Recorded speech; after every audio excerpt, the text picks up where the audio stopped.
Hello everyone, we are group 13 and our group includes 4 members, you can see them here, and we are going to present 3 papers. You can see them listed down here. And we are going to answer 3 main questions that will include the introduction to the paper too.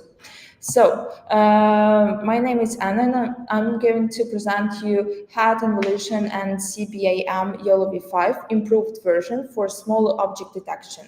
So, how novel the concept is? The answer is that it's not completely novel, but still it's moderately novel because it aims to improve small object detection, but still at low computational cost compared to other papers, other research. So, the problem is that a small object in UAV unmanned aerial vehicles images are hard to detect due to its size, due to occlusion. So also low resolution and images enlightening reduce accuracy. So this is hard to for models to detect small, tiny objects due to that. And so the basic YOLO v5 model structure is including backbone. You can see here we have an input, and then we have a CBS block, including convolution, batch normalization, and activation function, then C3 block, residual block that houses modern to learn better, CPPF block, spatial pyramid pooling that captures multi-scale information. Then we move to NACS that includes combine features from different layers. This one includes upsample to increase size of low resolution features, then concatenation combines features from different levels, then CBS and C3 blocks to process fused features. So for the prediction HAT, it includes 3 predictions HAT for different sizes of object. 20 by 20, 40 by 40, and 80 by 80, small, medium, large. So for FPN and PA-NAT structure, which stands for Feature Pyramid Network, and PANET, Path Aggregation Network structure, it includes backbone with input and C1 to C5 layers from top to deeper C5, then NAC, and that includes HAT prediction HATs like P3, 4, and 5 for small, medium, and large object, so that each HAT generates bounding boxes and class predictions. So this paper methodology includes 3 main concepts. So first, it incorporates the CBAM into the backbone. Here you can see its model emphasizes key spatial and channel features efficiency. Then it includes involution block, enhances channel information between backbone and NAC, so that it improves the PANET performance. And then it includes into prediction HAT, we include small object detection HAT to detect layers with high resolution feature maps for small and tiny objects. So on figure below, you can see the more detailed structure of convolutional block attention model. So moving on, the data set includes 10 classes. You can see it here. So it contains 288 video clips and 10,209 images. Then we can see that location of small objects are mainly in the center, so data augmentation includes center cropping, and then you can see that the 75% of objects are very small. So for this task, they use CBAM YOLO v5 with input 640 by 640, page size 128, and 300 epochs. So for the results, we are answering to question number 2, strengths. So the strength of model is that we can see that at mean average precision at 0.5, we can see that this model actually is performing better comparing to those basic YOLO v5 and other. And as well, we can see that for ablation study insight, that if we combine together CODH, small object detection HAT, plus involution, plus CBAM,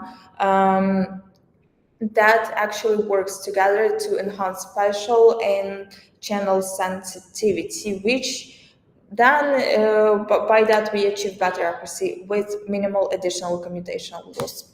So for the weaknesses, this is answer to question number 2 and 3. So weaknesses include these basic three: limited dataset scope, no real-time benchmarking, ablation analysis limited.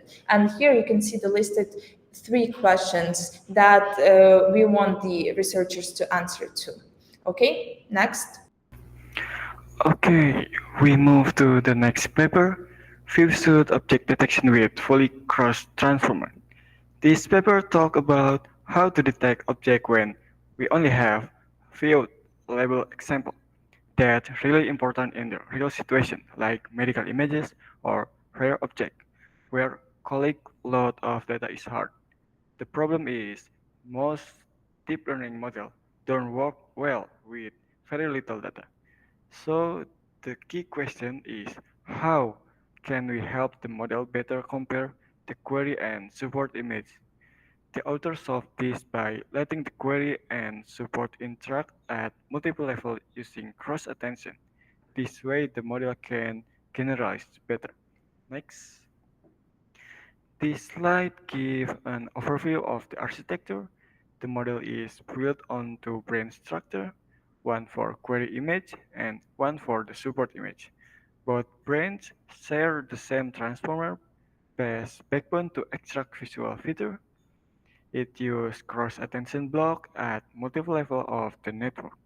This means that the query can attend to relevant information in the support set early on, even at the patch or low-level feature stage.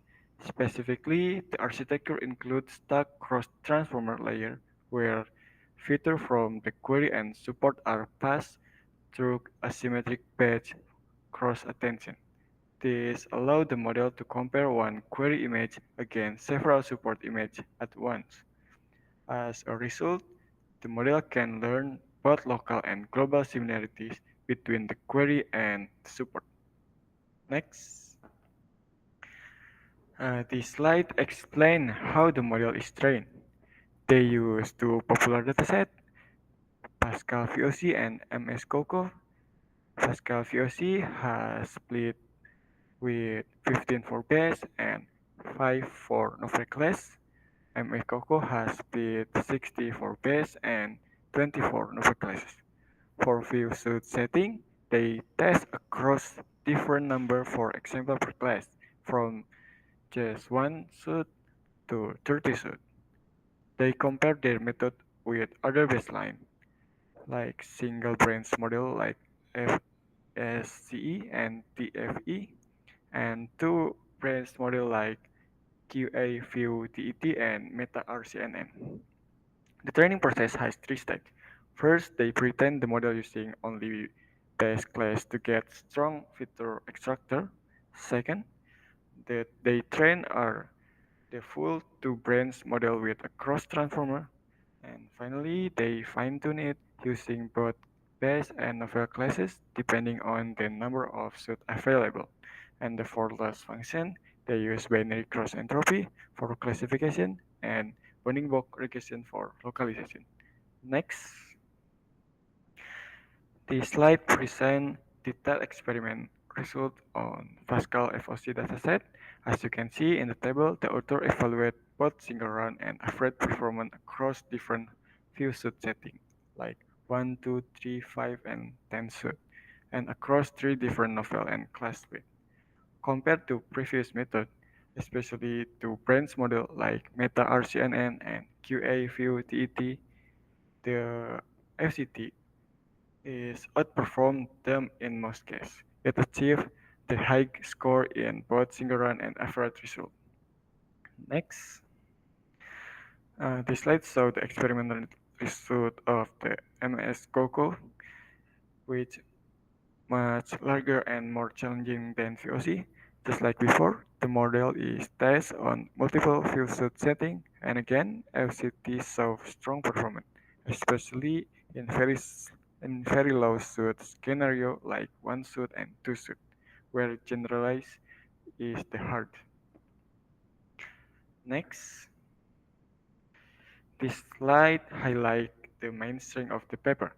First, in the term of novelty, the model is the first fully replaced convolution with a transformer. It also introduced asymmetric-based cross-attention, which efficiently handles multiple support images. Next, the second is for soundness. The author provides thorough ablation study and strong experimental setup using two major datasets. Their method is also grown in solid theory from both transformer and metric learning. And in the term of significance, this paper set a new benchmark for few shoot detection, especially in one shoot and two shoot case. It also opened the door for the future research. Next, while the paper is strong, there are still a few areas to improve. First, the model has a high computational cost. Even though some optimization, the transformers are still heavy. The second, the variety of the dataset is limited. The experiment only done on VOC and MS COCO. And another point is that the model use average pooling for support feature in ROE alignment. This could be too simple. Next, here are some questions we would ask the author if given the chance. First, can this model be adapted for the real-time on-device use? Since transformers are heavy, what kind of the technique, like pruning or quantization, would be needed to make that possible? Second, why did author choose average pooling for aggregating support feature? Did they test other methods like attention-based pooling or learn fusion? And the last is, since the architecture is similar to model like VILT and VL-BERT, could it be extended to multimodal tasks, for example, like combining vision and language in view-suit learning? Okay, now I will continue by explaining why this paper is important and what problem it tries to solve. Okay, so traditional object detectors like YOLO are trained on fixed set of labels, and they work well within the scope. But they cannot detect new or unseen objects without retraining. Meanwhile, existing open vocab detection models like CLIP and Grounding Dino can handle unseen objects, but they are too large and slow for real-time use. So the key question the author are asking is how can we make YOLO detect novel object from text prompt efficiently in real time?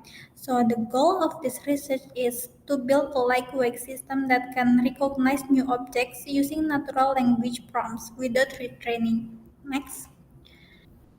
Now I will explain how yellow word actually works. Let's start from the left. During training, the model receives an image and text description. For example, a man and a woman are skiing with a dog. From this sentence, it automatically extracts key nouns like man, woman, and dog. These nouns are converted into vector representation using a text encoder.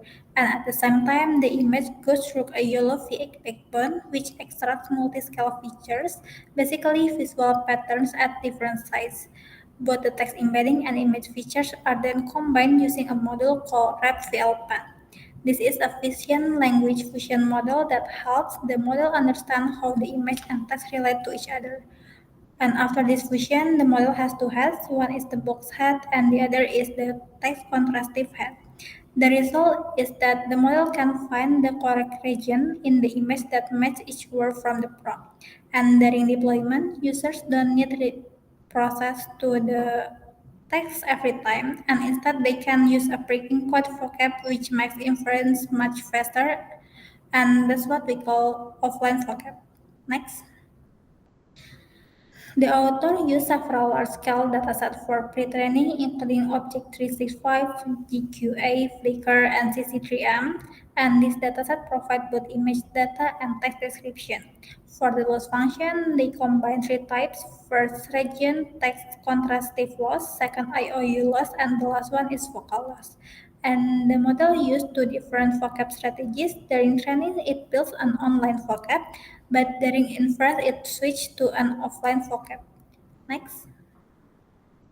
Now let's look at how well YOLO Word performs compared to other models. In this table, we see a comparison of different open vocab object detection methods, including GLIP, DetClip, and Grounding Dyno. And we can see from the table, YOLO Word comes in 3 model size, and the largest version, YOLO Word L, can achieve 35.4 average precision at 52 fps on the Elvis dataset in zero-shot mode. This means it can recognize new objects without any fine-tuning and it still outperforms larger models like DetClip and GLIP in accuracy while being around 20 times faster than DetClip during inference. And what's more impressive is that after fine-tuning on Coco and Alphys, YOLOWare still beats the original YOLO V8 models even though it used fewer parameters. Next. Here we can see some visual example of YOLOWare in action. All of these objects are detected using text prompts, not from a fixed label set.